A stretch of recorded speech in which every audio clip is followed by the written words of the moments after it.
A estupidez não é apenas um acaso da natureza humana, mas um fenômeno com padrões previsíveis e consequências devastadoras. O teólogo Dietrich Bonhoeffer, resistente ao nazismo, trouxe uma visão inquietante sobre a estupidez. Para ele, o maior perigo não está nas pessoas de má intenção, mas naquelas que, por falta de pensamento crítico, se tornam facilmente manipuláveis. Segundo Bonhoeffer, a estupidez não é uma limitação intelectual, mas sim uma falha moral e social. O indivíduo estúpido não reflete, não questiona, apenas aceita passivamente aquilo que lhe é imposto. O resultado? Um ciclo em que a rejeição ao conhecimento fortalece o conformismo, tornando a sociedade cada vez mais vulnerável à manipulação. Quando uma população se rende à negligência moral, ela se torna incapaz de enxergar os abusos cometidos bem diante de seus olhos.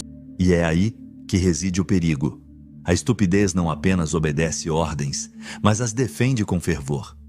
Quem tenta alertar sobre os riscos não encontra resistência apenas dos líderes, mas também das próprias massas.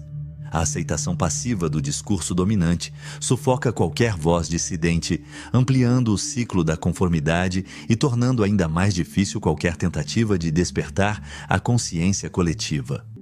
A falta de pensamento crítico faz com que indivíduos acatem diretrizes absurdas, sem perceber suas contradições.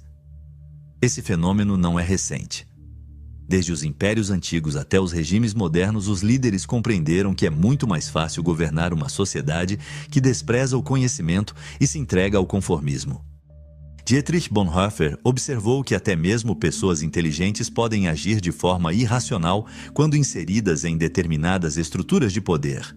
Quando um líder carismático ou uma instituição forte estabelece as regras, a alienação coletiva se espalha como um vírus. A negligência moral deixa de ser uma falha individual e passa a ser um problema sistêmico. Sob o domínio de ideias autoritárias, a verdade perde seu valor. O que realmente importa é a repetição do discurso oficial, mesmo quando ele não faz sentido. Dessa maneira, o próprio povo se torna cúmplice da sua opressão, defendendo o sistema que os mantém submissos. A estupidez social não apenas sustenta o poder, mas o fortalece. Quem controla a narrativa, molda a realidade e define o que é certo ou errado. E aqueles que ousam desafiar essa estrutura correm o risco de serem silenciados, ridicularizados ou até punidos. Esse ciclo se repete ao longo da história. Regimes caem, mas os mecanismos de controle permanecem. A rejeição ao conhecimento nunca desaparece completamente, pois sempre há interesses que lucram com uma população desinformada.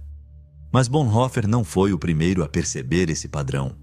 O historiador econômico Carlo Cipolla apresentou uma visão brutalmente realista sobre a estupidez. Segundo ele, subestimamos seu poder destrutivo porque acreditamos de forma equivocada que a racionalidade sempre prevalece. No entanto, a alienação coletiva leva as pessoas a agirem contra seus próprios interesses sem sequer perceber. Cipolla identificou a estupidez como um fator de desestabilização social capaz de causar mais danos do que a maldade intencional. Quando a negligência moral se combina com a falta de pensamento crítico, o absurdo se torna normalizado. A principal ideia de Cipolla é simples: os estúpidos prejudicam tanto a si mesmos quanto aos outros, sem obter qualquer benefício. Isso os torna imprevisíveis e extremamente perigosos. Bonhoeffer concordaria. Para ele, a estupidez não se limitava à ignorância, mas incluía uma recusa ativa em enxergar a verdade. Quando uma sociedade rejeita o conhecimento, ela abre espaço para líderes autoritários e sistemas opressivos. E é exatamente nesse ponto que o poder se aproveita da falta de discernimento das massas para se perpetuar.